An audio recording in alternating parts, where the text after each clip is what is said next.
Hello friends, आज हम बात कर रहे हैं कोरिलेशन कोफिशिएंट। बेसिकली जब हम स्टैटिस्टिक्स में कोई भी डाटा स्टडी करते हैं तो एक हमारी टेंडेंसी होती है कि एक डिपेंडेंट वेरिएबल और एक इंडिपेंडेंट वेरिएबल। लेकिन रियल लाइफ सिनेरियो में ऐसा होना ज़रूरी नहीं होता। ज़रूरी नहीं है कि दो वेरिएबल्स डिपेंडेंट और इंडिपेंडेंट ही हों हमेशा। तो वेरिएबल्स में क्या कोई रिलेशन एग्जिस्ट करता है या नहीं, तो ये रियल लाइफ सिनेरियो का स्टेट का एक बहुत बड़ा सवाल होता है।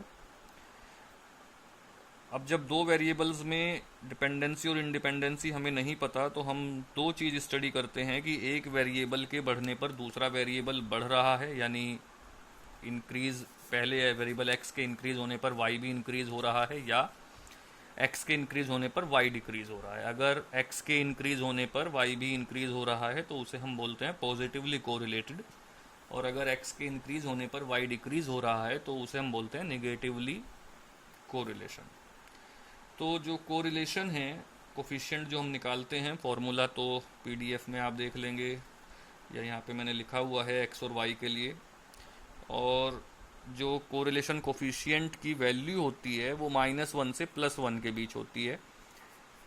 आर से हम डिनोट करते हैं, तो आर की वैल्यू अगर +1 है तो इसका मतलब हाईली पॉजिटिवली कोरिलेशन, और अगर आर की वैल्यू -1 है तो हाईली निगेटिवली कोरिलेशन, और अगर आर की वैल्यू 0 है तो इसका मतलब कि कोई कोरिलेशन दोनों वेरिएबल्स के बीच में नहीं है।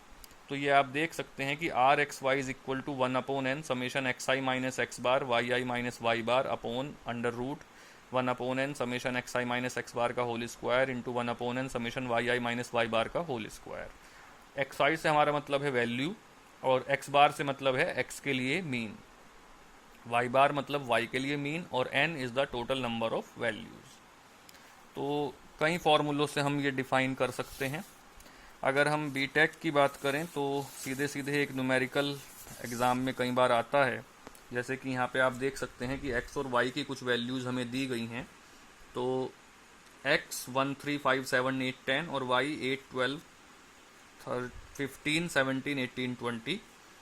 अब अकॉर्डिंग टू फार्मूला जो अभी हमने पिछले पेज पे आपको दिखाए, उसके फॉर्मूले के यूज़ के अकॉर्डिंग हमने x² y² और xy निकाले, और उसके बाद इन सब के सम निकाल लिए, और सम निकालने के बाद फॉर्मूले में रख दिए। फॉर्मूले में रख के जो वैल्यू आई वो आई 0.9879। यानी अगर हम बीटेक के पेपर ओरिएंटेशन की बात करें तो आर की वैल्यू -1 से +1 के बीच ही आएगी, और अगर उसके ऊपर नीचे कुछ आ रही है तो प्लीज़ रीचेक योर क्वेश्चन।